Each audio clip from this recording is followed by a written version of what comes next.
예, 김대기 선생입니다. 자, 이제 EBS도 거의 다 끝나갑니다. 이제 실전학습 세 번째 나와 있는 노처녀 가라고 하는 가사를 하나 보시게 될 거고요. 두 번째, 상녀는 뭐 흔하진 않은 글이긴 합니다만 읽어보시면 누구나 이해할 만한 뭐 설화 정도로 생각하시면 될 것 같아요. 자, 우선 노처녀 가부터 잠깐 말씀을 드리고 시작하겠습니다. 선생님이 지금 금방 규방 가사라는 말을 썼어요. 규방 가사라고 하는 것이 여자가 작가인 가사죠. 정확히 말하면 양반 여성이 쓴 가사들을 규방 가사라고 합니다.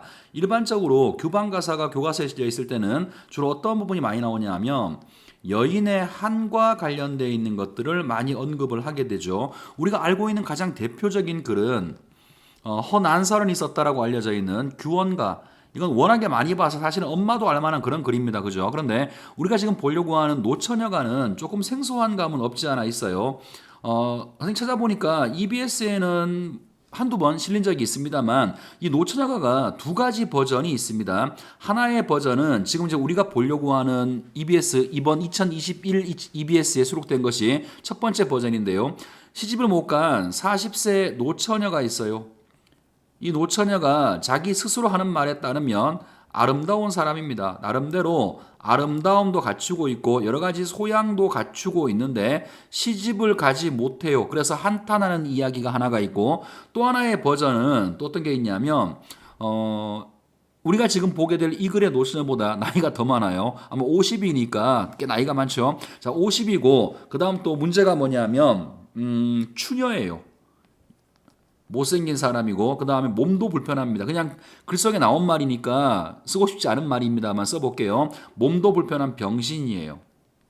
그러다가 신세를 한탄하고 있다가 나중에 시집을 가게 되는 그런 이야기도 하나가 있습니다. 그래서 우리가 나중에 뭐 모의고사 같은 거 볼 때 노처녀가라고 나왔는데 똑같은 글인데 내용이 다르네. 그러면 이게 다른 버전의 글이구나라고 생각하시면 돼요. 어쨌든 뭐가 나오든지 간에 크게 어렵지 않을 거고요. 해석하시는데 크게 문제가 없을 거고 기본적으로 여성의 한과 관련되어 있는 내용을 이야기하고 있는 것이니까 그런 틀에 맞추어서 해석을 하시면 되지 않을까 싶습니다. 자, 우선 그러면 첫 번째 나와 있는 글의 해제부터 먼저 보시고 작품을 설명하겠습니다.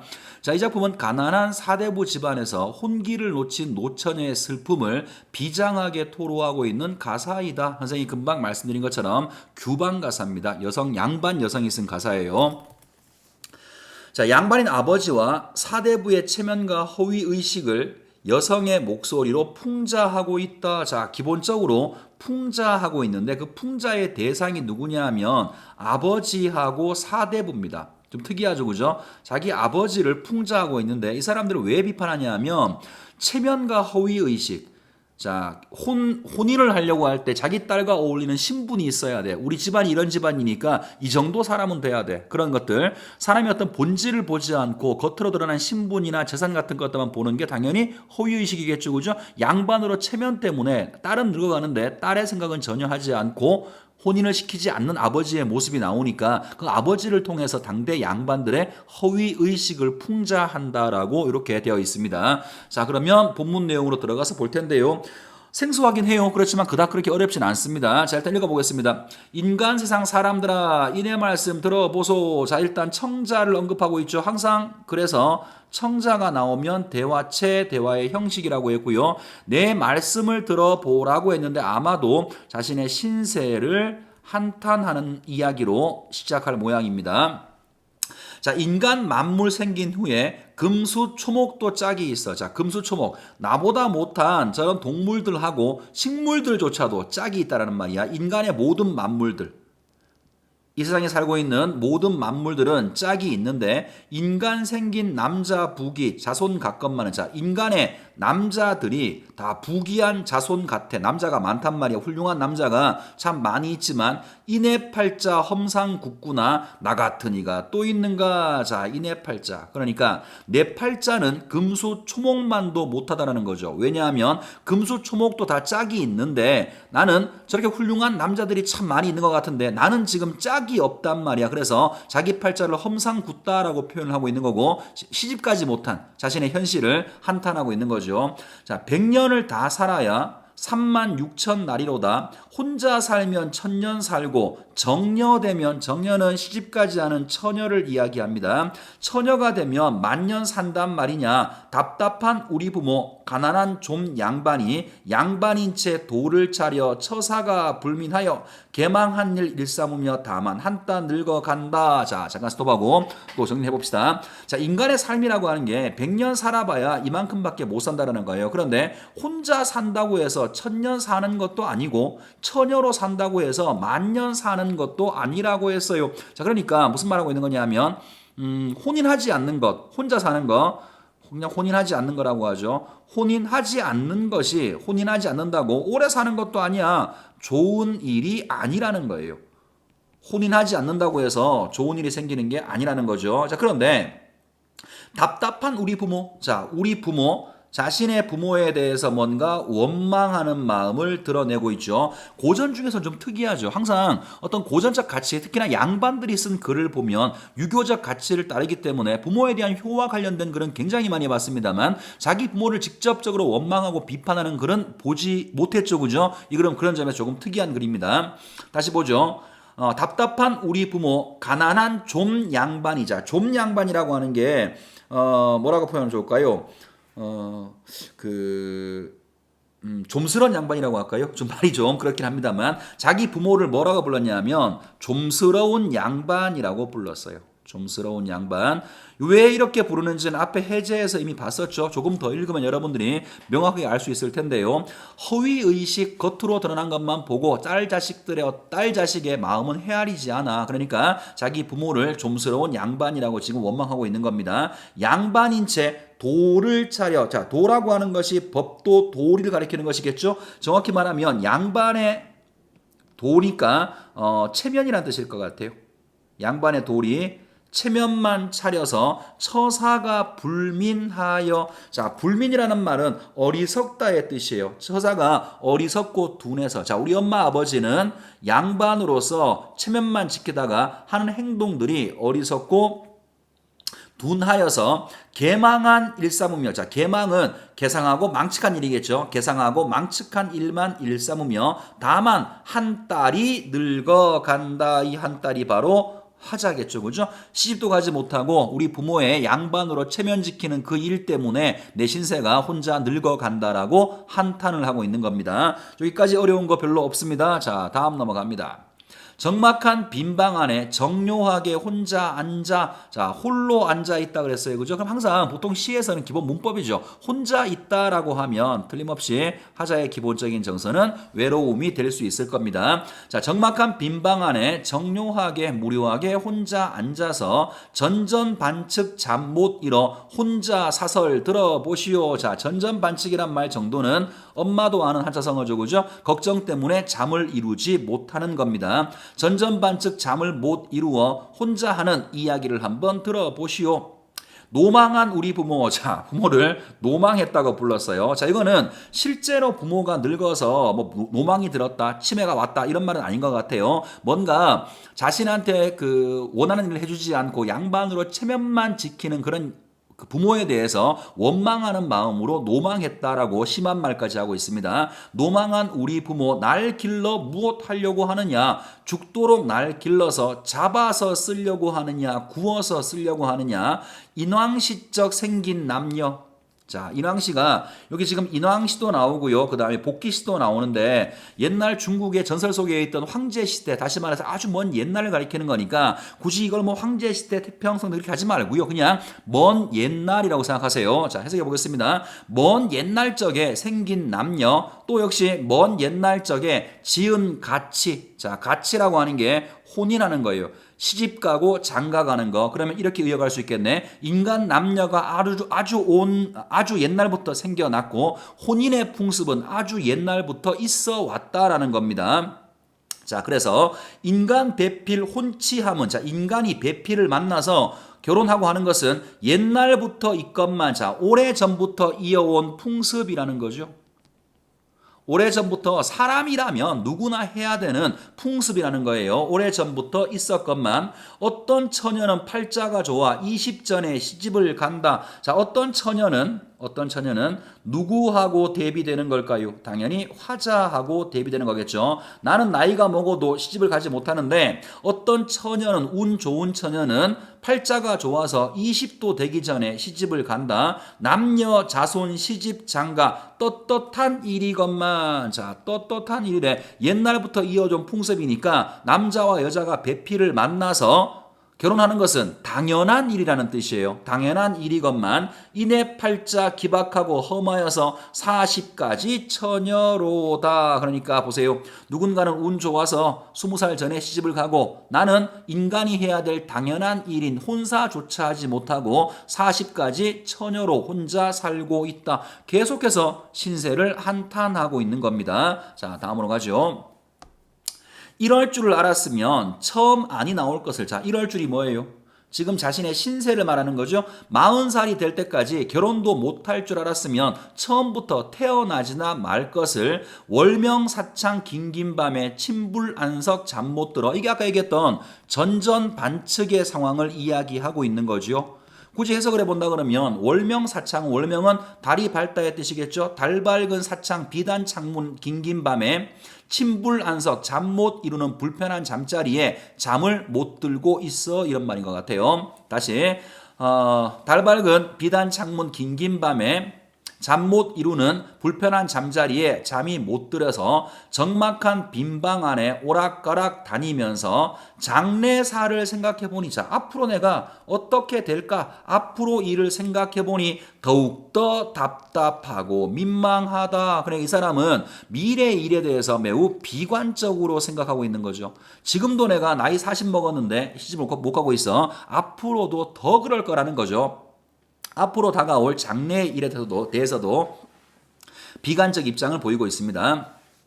자, 이제 또 보세요. 부친 하나 반편이고 모친 하나 숙맥불변. 또 역시 마찬가지로 엄마 아빠한테 심한 말 해가면서 원망하고 있습니다.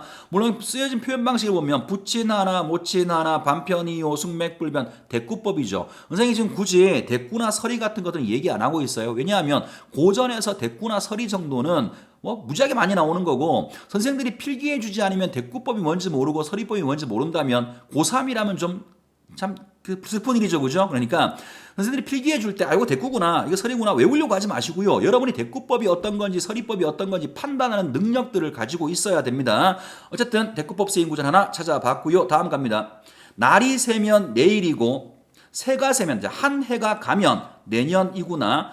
혼인 사설 전폐하고자. 혼인에 관한 이야기는 전혀 없고 가난 사설뿐이로다. 자, 가난에 관한, 집안 형편에 관한 이야기만 하고 있구나. 누가? 부모들이 그렇다라는 거죠. 그래서 이렇게 딸 자식의 세월은 흘러가는데 딸 자식의 혼인 문제는 전혀 말하지 않고 집안 형편만 말하고 있는 자기의 아버지와 엄마에 대해서 반편이고 숙맥이라고 지금 원망을 하고 있는 거예요. 자, 다음 넘어갑니다. 어디서 손님이 오면 행여나 중매신가. 자, 이거는 하자가 항상 이렇게 기대하는 마음을 가지고 있는 거죠. 자, 우리 집에 손님이 와서 어딘가에서 손님이 오면 행여나 중매하러 온 사람인가? 아이를 불러서 힐문해봐. 자, 집에서 일하는 아이를 불러가지고 저거 누구냐라고 물어보니까 풍언 약정 환자 재촉이다. 쉽게 말해서 나라에서 빌린 곡식을 빨리 갚으라고 재촉하러 온 것이다. 어디서 편지 왔네 행여나 청혼선가. 또 역시 기대하는 거죠.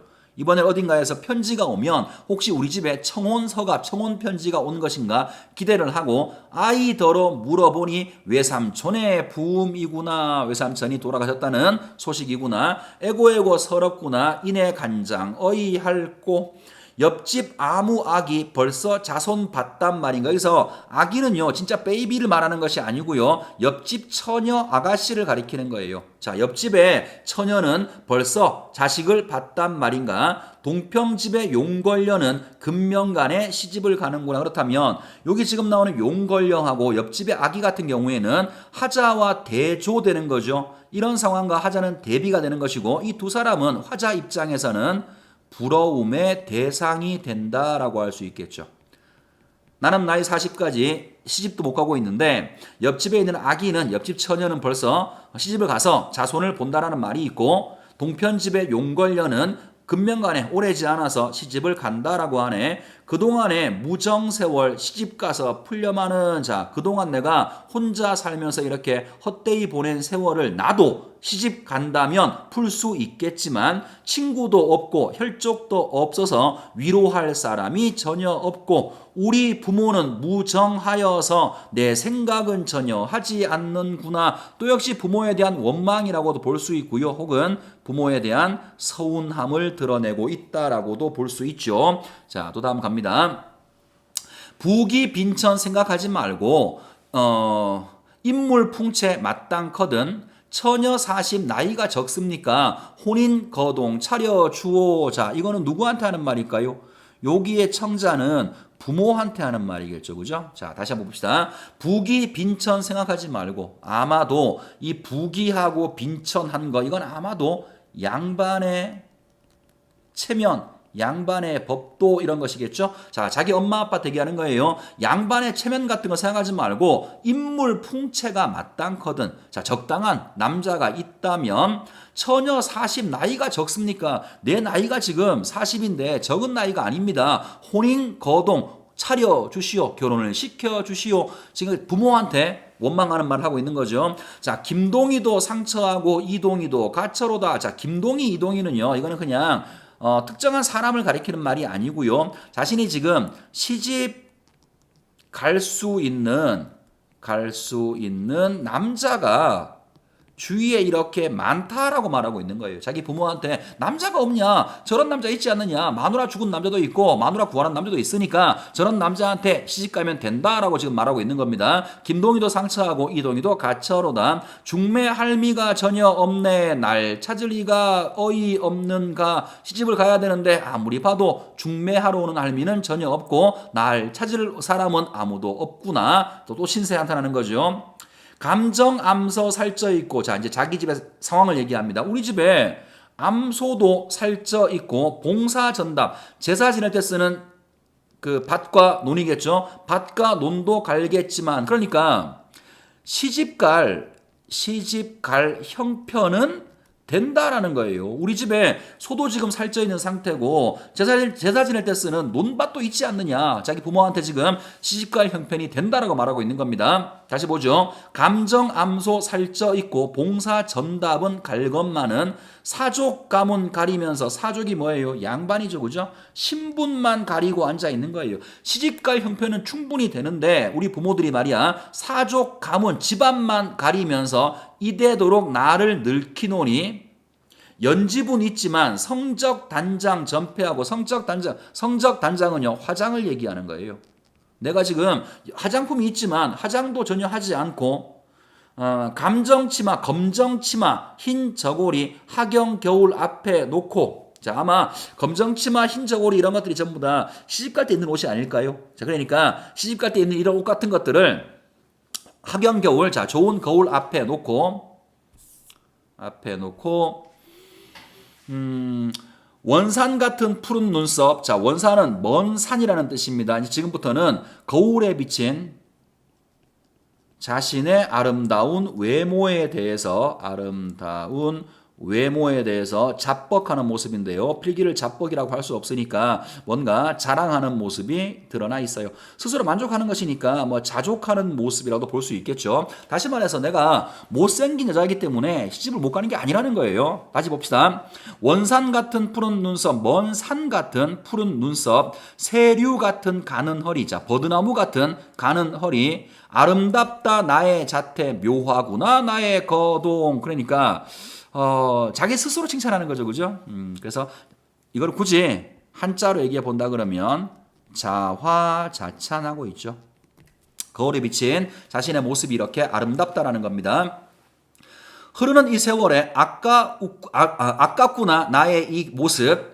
거울더러 하는 말이 답답하다 내 팔자여. 갈 데 없다 나도 너도. 쓸 데 없다 너도 나도. 우리 부친 병조판서 할아버지 호조판서 우리 문벌 이러하니 풍속 쫓기가 어렵구나. 자, 풍속이 아마도 굳이 신분 같은 거 따지지 않고 훌륭한 남자 골라가지고 혼인하는 거죠. 그죠? 그러니까 이런 부분을 보면 지금 이제 그 자신의 부모가 어떤 사람이냐면 나름대로 높은 벼슬을 한 사람이라는 거죠. 우리 부친은 병조 판서였고 할아버지는 호조 판서였어. 그러면 우리 생각에 높은 벼슬이니까 당연히 혼처도 많이 들어올 거고 집안도 빵빵한 집안이어야 되는데 지금 이 여자 얘기를 들어보면 그런 것 같지는 않죠. 그죠? 그러니까 이 부모는 아마도 몰락 양반의 모습을 보이는 것 같아요. 이전에는 잘 나갔지만 지금은 집안이 좀 기울고 몰락 양반인데 비록 그렇다고 하더라도 여전히 마음속에 있는 양반으로서의 어떤 체면 같은 건 버리지 못한 사람인 거죠. 그래서 아까 서두에 본 것처럼 자기 부모를 허위의식을 보이는 양반이라고 지금 이야기를 하고 있는 겁니다. 물론 거기에 대해서 풍자하고 있는 거고요. 자, 이제 B로 갑니다. 아연듯 춘절되니, 자, 어느새 춘절 봄이 되니까 이제 계절감이 나올 거예요. 봄이라고 하는 계절감이 나올 텐데 우리가 시에서 항상 보는 거죠. 봄이 되면 뭔가 주위의 풍경이 생동감이 넘치는 이런 상황이 되는데 이 얘기 왜 할까요? 화자의 처지하고는 다르다는 거죠. 봄이 되어서 나를 제외한 나머지 모든 세계는 다 저렇게 생동감 있게 바뀌었는데 내 신사는 여전히 이런 꼬라지구나. 대비를 통해서 하자가 가지고 있는 어떤 정서 더 부각시키려고 이런 방식을 쓸 겁니다. 자, 읽어볼게요. 아연듯 어느새 봄이 되니까 초목군생이 다 즐기네. 초목군생. 군생이라고 하는 건 모여서 자라는 거예요. 그죠? 그러니까 이 사람은 지금 다 뭐든 짝으로 살고 있는 것처럼 보이는 모양입니다. 자, 나무와 풀들이 모여 사는 놈들이 다 즐기고 살고 있구나. 두견하는 만발하고 잔디 잎 속잎 난다. 삭은 바자 쟁쟁하고자 썩은 울타리조차 쟁쟁해지고 종달새도 도로 뜬다. 춘풍야울 새우시에 독수홍방 어이얇고. 그러면 여기까지는 봄 풍경이죠. 봄 풍경이고 그 다음에 여기는 화자의 처지죠. 독수공방하고 있대요. 외롭게 혼자 사는 내 처지는 어이할 것인가. 대비를 통해서 처지를 강조하고 신세를 한탄하고 있는 겁니다. 자, 원수의 아이들아 그런 말을 하지 마라. 자, 그런 말이 뭔지 한번 봅시다. 자, 원수 같은 아이놈들아 그런 말은 하지 마라. 앞집에는 신랑이 오고 뒷집에는 신부가 간다. 혼인한다는 말이죠. 우리 앞집과 뒷집 사람이 혼인한다는 말을 나한테 하지 말라라는 겁니다. 내 귀에 듣는 바는 흐느낄 일이 많기도 많구나. 그러니까 이건 지금 자신의 신세와 대비되는 거죠. 그러니까 남들 혼인한다는 말은 나는 듣고 싶지 않다라는 겁니다. 내 귀에 듣는 바는 흐느낄 일이 많기도 많구나. 내가 지금 듣고 있는 바는 다른 사람들은 시집장가 간다는 말을 많이 듣고 있으니까 나는 흐느낄 일이 많기도 많구나. 자, 그 다음에 녹양방초 저문 날에 해는 어이 쉽게 가노. 자, 부질없이 시간이 흘러가고 있다라고 말하고 있는 거예요. 자기는 결혼도 하지 못하고 이렇게 부질없이 허송세월 시간이 흘러가고 있구나. 초로 같은 우리 인생, 이슬 같은 덧없는 우리 인생, 표현이 늙어가니 머리채는 옆에 끼고 다만 한숨뿐이로구나. 긴 밤에 짝이 없고 긴 날에 벗이 없다. 앉았다가 누웠다가 자식음 생각하니 아마도 모진 목숨 죽지 못해 원수로다. 마지막까지 절망감 앤드 한탄을 보여주고 있죠. 처음부터 마지막까지 어디에도 희망 섞인 말은 하나도 없어요. 자신의 신세에 대해서 비관하고 있는 거고요. 앞으로의 일도 당연히 더 절망적이 될 거라고 비관적인 식으로 글을 마무리하고 있습니다. 좀 짠한 글이네요. 그죠? 자, 그 다음에 넘어가서 두 번째 글 보겠습니다. 이 작품은 조선 후기에 야담집에 실린 이야기이다. 한 재상이 홀로 된 딸을 공궁한 무광에게, 자, 가난한 무관에게 재혼시켰다는 이야기를 통해서 양반 가문의 재혼의 어려움과 당시 인간의 본능을 억압한 사회적 분위기를 보여주고 있다. 그렇다면 아직 읽지 않았습니다만 여기 나오는 재상이라고 하는 사람은 시집 갔다가 1년 만에 가부가 돼서 돌아온 딸, 이 딸의 아버지인 거죠. 그러면 우리가 아까 봤었던 가글에서의 아버지는 양반으로서의 체면을 생각하면서 딸의 시집가고 싶은 그 인간의 본성, 이걸 인정하지 않았죠. 그죠? 신경 쓰지 않았단 말이야. 근데 여기 나오는 재상은 앞에 나왔던 가의 아버지와는 다른 모습을 보일 겁니다. 뭐 쉬운 글입니다만 관점을 물어볼 때는 조금 어려울지도 몰라요. 자, 일단 그러면 읽은 다음에 이야기를 해보겠습니다. 어떤 재상의 딸이 출가했다가 한 해도 안 되어서 남편이 죽고 친정에 와서 홀로 지내고 있었다. 자, 가부가 된 딸이 친정에 온 겁니다. 하루는 재상이 안으로 들어오다가 아랫방에서 딸이, 아랫방이 아마 딸의 방이겠죠? 딸의 방에서 딸이 곱게 몸단장을 하고 자신을 거울에 물끄러미 비춰보다가는 거울을 내던지고서 얼굴을 가리고 흐느끼는 것을 보았다. 자, 혼자 된 딸의 슬퍼하는 모습을 아버지가 확인하게 된 겁니다. 재상은 그 꼴을 보고 어찌나 측은한 마음, 자, 딸의 행동을 보고 참 안타까운 마음이 들었어요. 불쌍한 마음이 들었던지 도로 사랑으로 나와서 한동안 말이 없었다. 자, 사랑에서 해결책, 어떻게 하면 저 딸의 마음을 풀어줄 수 있을까? 해결책을 고민하게 된 거죠. 자, 그래서 때마침 문하에 출입하는 잘 아는 무관이 들어와 문안을 드리었다. 그는 집도 없고 아내도 없는데 나이도 젊고 건장한 사람이었다. 재상은 사람을 물리치고 조용히 말을 꺼냈다. 자네 신세가 공공한데 내 사위가 안 돼 줄라나. 그는 황송하여서 자, 그 어인 분부시온지 소인이 무슨 뜻이온지 모르옵고 감히 명령을 받을 수가 없겠습니다. 내 농담이 아니다 하고 괴 속에서 한 봉의 은덩이를 꺼내주면서 하는 말이, 이걸 가지고 가서 튼튼한 말과 교자는 아마 가마겠죠, 그죠? 말과 가마를 세내어서 오늘 밤 통행 금지 이후에 우리 집 뒷문 밖에서 기다려라. 시간을 어겨서는 안 된다. 그는 반신반의하면서 그것을 받아 가지고 가서 그 말대로 교자와 말을 준비하여서 뒷문에서 대령하고 있었다. 이윽고 캄캄한데 재상이 한 여자를 데리고 나와서 가마 속에 들게 한 뒤에 무관에게 경계하기를 곧장 함경도 땅으로 가서 살아라. 자, 함경도는 아주 변방이죠, 그죠? 쉽게 말해서 다른 사람의 눈을 피해서 살라라고 지금 이야기하고 있는 겁니다. 자, 왜 이렇게 말했는지는 다 읽은 다음에 한 번 더 정리할게요. 다음 갑시다. 그는 영문도 모른 채 하직하고 교자를 뒤따라서 성 밖으로 나갔다. 재상은 돌아와서 아랫방으로 들어가서 통곡을 하면서 딸이 자결했다라고 했어. 자, 딸이 자결했어. 왜 이렇게 얘기했는지 생각해 봅시다. 대충 눈치챘죠, 그죠? 양반가의 여자니까 남편이 죽었어. 그렇다면 죽을 때까지 수절하는 게 당시의 법도인 거죠. 그러니까 아버지 입장에서는 당시의 법도도 지켜야 되겠고, 동시에 딸의 어떤 인간으로서의 어떤 본능, 짝을 그리워하는 그런 마음도 달래줘야 되겠고, 그 둘 사이에서 갈등을 하던 아버지가 찾는 해결책은 뭐냐 하면 딸을 남들 몰래 무관한테 시집을 보낸 거예요. 그래서 함경도가 살라 그랬지, 그지? 사람들이 너희들을 모르는 곳, 사람들의 눈을 피해서 살라고 일단 딸을 보내놓은 다음에 또 법도에 대해서 따라야 되는 상황이니까 딸이 자결했다. 지조와 절개를 지키다가 자결했다라고 아버지가 소문을 내는 겁니다. 딸이 자결했다고 하니 집안 사람들이 모두 경황이 없어 애통하는 것이었다. 재상이 이내 하는 말이, 이해가 평소 누구에게도 자신을 보이려고 하지 않았다니라. 내가 직접 염습하겠으니 남매간이라도 아예 들여다보지 말아라. 자, 비밀을 지키려고 하는 거죠. 아버지가 매우 캐릭터가 현명한 인물인 것도 확인해 볼 수가 있겠네요. 자, 하고 자기 혼자 이불을 싸서 묻어가지고 시체 모양으로 꾸며서 홑 이불로 덮어준 다음에 비로소 사돈집에 통부하고 입간하여서 시가의 선산에 장사 지냈다. 자, 시가 남편 집안의 선산에 장사를 지내는 거죠. 역시 이것도 시집간 여자는 남편이 죽든 말든 그 집안의 귀신이라는 거죠. 들어본 적 있죠, 그죠? 아주 뭐 그런 건데, 당시의 어떤 법도, 양반가의 법도를 지키기 위해서 결과적으로 사돈 집안의 선산에 딸을 묻게 되는 겁니다. 자, 이렇게 해서 일단 두 가지 이야기를 봤고요. 자, 문제 확인하겠습니다. 1번부터 보시죠. 그렇게 어려운 문제는 별로 없을 거예요. 자, 가와 나의 공통점이다. 가장 적절한 거. 자, 둘 다 해당되는 거 찾아보겠습니다. 1번.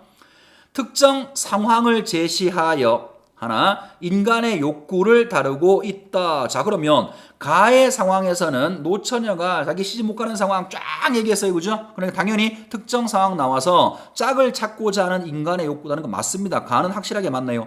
나도 마찬가지죠. 딸이 거울 앞에서 울고 있는 모습을 통해서 인간의 욕구, 짝을 그리워하는 인간의 욕구를 표현하고 있죠. 일단 답은 1번처럼 보입니다. 2번 검토할게요. 구체적 사물의 변화를 통해 우주 자연의 섭리를 살피고 있어. 그냥 딱 봐도요, 우주 자연의 섭리는 전혀 나온 바가 없고, 앞에 거 판단해 볼까요? 구체적인 사물의 변화, 가에서는 나왔어요. 어디에서 봄 경치를 묘사하는 부분에서 나왔죠. 그죠? 그렇지만 가에서 그게 있다고 하더라도 그걸 통해 자연의 섭리를 이야기하는 건 아니니까 가와 나 모두 2번은 해당 사항이 없습니다. 3번 관념적 사유와 통찰을 바탕으로 세상의 질서를 인식하고 있다. 역시 관념적인 사유가 아니라 구체적 일상을 제시하고 있는 거죠. 실제로 일어났던 일, 경험했던 일을 바탕으로 하고 있는 것이니까 관념적 사유 아니고요. 그 다음에 세상의 질서에 대해서도 이야기하는 것은 관계가 없는 거네요. 4번 부조리한 사회 현상을 드러내어서 인간 이성에 대해서 회의하고 있어. 자, 부조리한 사회 현상. 일단 가하고 나를 봅시다. 가하고 나가 당대의 어떤 양반으로서의 법도 같은 게 나왔어. 그러니까 그거를 넓게 봐서 부조리한 사회 현상인가? 그렇다고 보자고, 그제? 이거는 뭐 동의할 수는 없습니다만 그렇다고 보는데 문제는 인간 이성에 대해서 회의하는 건 두 군의 내용과는 전혀 해당 사항이 없죠. 5번 과거 역사 웃기고 있네. 과거 역사에 나온 거 하나도 없습니다. 답은 1번이네요. 넘어갑시다. 2번 하죠. 기억과 니은을 비교한 내용이다. 가장 적절한 거 이거 안 나올 리가 없죠. 그죠? 기억은 가에 나오는 부친이고요. 니은은 재상입니다. 자, 1번부터 봅시다. 기억은 양반가의 규범보다 딸의 처지를 우선하나 이미 틀렸죠. 이 사람은 양반가의 규범을 우선하는 사람이니까 이미 여기서 틀렸습니다. 딸의 공격을 받는 건 맞겠죠. 원망받는 거. 니은은 양반가의 규범을 표면적으로 지키는 거죠. 이 사람이 진정하게 지키는 사람이면 딸이 혼자서 수절할 때까지 지켜봐야 돼요. 근데 딸을 편법을 써서 다른 곳으로 시집 보냈죠. 그죠? 그러니까 표면적으로만 딸의 절개를 말하는 사람이니까 여기까지 맞아요. 표면적으로 지키되 딸의 처지를 공감함으로써 변통의 조치 어떤 방법을 찾고 있다. 자, 니은은 맞는 말인 것 같아요. 니은 부분은 다 맞는 말인데 기억 때문에 1번은 답이 안 됩니다. 자, 2번은 양반가의 규범과 딸의 처지를 동등하게 아는 게 아니라니까요. 양반가의 규범을 우선하는 사람입니다. 그래서 이거 틀렸고요. 딸의 호응을 받는 것도 틀렸죠. 니은은 양반가의 규범을 표면적으로 지키되 딸의 처지를 공감함으로써 변통의 조치를 취한다. 아까랑 똑같네요. 니은은 일단 맞는 겁니다. 다 비슷비슷한 선지니까 바로 그냥 답으로 점프해 갑니다. 5번 봅시다. 기억은 양반가의 규범을 딸의 처지보다 우선시함으로써 딸의 원망을 받고 있으며 오케이. 니은은 양반가의 규범을 표면적으로 지키면서 딸의 처지를 공감하고 현실적 조치를 취하고 있는 거죠. 답은 5번인데요. 자, 3번 선지를 다시 한번 봐주세요. 3번의 니은 부분 보겠습니다. 여기 니은 부분만. 자, 니은은 양반가의 규범을 엄정하게 지키면서 틀린 거죠. 엄정하게 지킨 게 아니라 겉으로만 지키는 척 한 거죠. 표면적으로만 지킨 겁니다. 2번은 답을 3번으로 하시면 되겠습니다. 자, 그 다음에 3번 문제 가보죠. 자, 3번은 A와 B에 대한 설명이다. 옳지 않은 것을 골라봐라. 자, 하나씩 한번 비교를 해보도록 하겠습니다. 자, 일단 1번부터 보죠. A는 도치를 활용하여 하자의 모습에 대한 자족감을 드러내고 있다. 일단 그러면 자족감 정서고요. 표현 방식이 도치가 쓰였는지 확인하면 되겠죠. 일단 A 보겠습니다. 원산 같은 푸른 눈썹, 세륙 같은 가는 허리. 직유법 쓰였고 대꾸법 쓰였고 아름답다 나의 자태 어라 이렇게 쓰였네요. 그죠? 나의 자태 아름답다 서술어가 뒤로 가야 되는데 아름답다 서술어가 앞에 왔으니까 도치법 쓴 거 맞고요. 확인했습니다. 그 다음에 자신의 모습에 대해서 아름답다 자화자찬하고 있으니까 자족감 드러낸 거 맞죠. 그죠? 1번은 일단 문제 없고요. 자, 2번 A는 직유와 시각적 이미지를 통해 직유 어디 있어요? 원산 같은 직유법 있고요. 눈썹 기타 등등 다 눈으로 보는 모습이니까 시각적 이미지 쓴 거 맞습니다. 그 다음에 하지 자신의 아름다움을 드러내고 있다. 오케이. 3번 갑니다. B는 다양한 감각적 이미지를 통해 계절감을 드러내고 있다. 자, 감각적이란 말 무슨 말인지 아시죠? 우리의 오감을 얘기하는 거예요. 시각, 청각, 미각 뭐든 간에 오감 중에 하나가 쓰였다면 감각적이라고 말할 수가 있습니다. 자, 이걸 통해서 계절감이 드러나 있다라고 했는데요. 안 봐도 드라마죠. 자, B를 보시면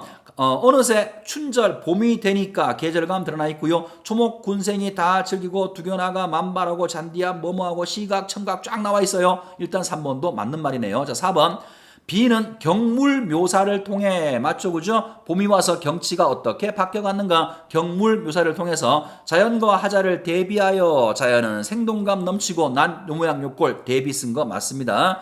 대비하여서 화자의 고독감을 부각하고 있어 외로운 정서를 부각한다. 다 맞네요. 답은 그럼 5번이겠네. A와 달리 B는 반복과 대꾸를 활용하여 대상의 속성을 드러내고 있다. 자, 일단 B에서는요, 그냥 딱 봐도 대상의 속성을 드러내는 게 아니죠, 그죠? 봄 경치를 묘사한 것이 봄의 여러 가지 경치의 속성을 표현하기 위한 게 아니라 대비를 통해 나의 정서를 부각하기 위한 것이니까 일단 대상의 속성을 드러낸다는 말은 일단 잘못됐고요. 그 다음에 반복과 대꾸법은 A와 달리라고 했죠. A의 반복과 대꾸가 안 쓰였을까요? 자, 한번 A를 다시 한번 보시죠. 원산 같은 푸른 눈썹, 새류 같은 가는 허리. 일단 대꾸법 있죠. 그죠? 그 다음에 아름답다 나의 자태, 묘하고다 나의 거동, 흐르는 이내 세월의 아까울성 나의 거동. 자, 거동, 고동, 반복도 있네요. 그러니까 A에도 BS인 것과 같은 반복과 대꾸가 있으니까 달리라는 말도 잘못 얘기했습니다. 답은 5번으로 보시면 되겠네요. 자, 마지막 4번 문제 갑니다. A, 2에 대한 설명이다. 옳지 않은 거. 자, 하나씩 보죠. A가 어딘가요? 아랫방이죠. A, 대상 인물의 행동. 이게 누군데요? 딸이죠, 그죠? 딸이 울고 있는 행동을 발견하고 문제를 인식하게 된 공간이다. 우리 딸이 뭔가 외로워하고 있구나. 1번 문제 없죠. 2번 B가 사랑입니다. 아버지가 방에 돌아왔어요. 대상인물이 처한 문제사항을 해결하기 위해서 모색 고민하고 있는 공간입니다. 3번 C가 뒷문. 대상인물이 처한 문제사항을 행동으로 해결하는 과정. 어떤 행동? 무관한테 시집 보내는 그 과정을 보여주는 거죠. 그죠? 그러니까 3번도 문제가 없어 보이고요. 자, 그다음 4번 D는 함경도네요. 대상인물이 처한 문제사항이 해결되리라 기대하는 공간. 남들 모르는 곳에 가 살면 되겠구나. 해결되리라 기대하는 공간 맞습니다. 자, 그럼 답도 이것도 5번이겠네요. 5번은 선산이죠. 대상 인물이 처한 문제가 주변 인물들과의 화해로 극복되는 공간이다. 화해로 극복되는 게 아니죠. 이거는 그냥 선산에 묻는다고 하는 것은 표면적으로 당대의 양반과의 법도를 지킨다는 것이고요. 화해하고 이런 건 전혀 나오는 바가 없습니다. 답은 5번으로 보시면 되겠습니다. 자, 오늘도 한참 설명을 했는데요. 어쨌든 간에 이 책 거의 다 끝나가니까 마지막 순간까지 처음 먹었던 마음대로 열심히 노력하시기 바랍니다. 수고 많았습니다.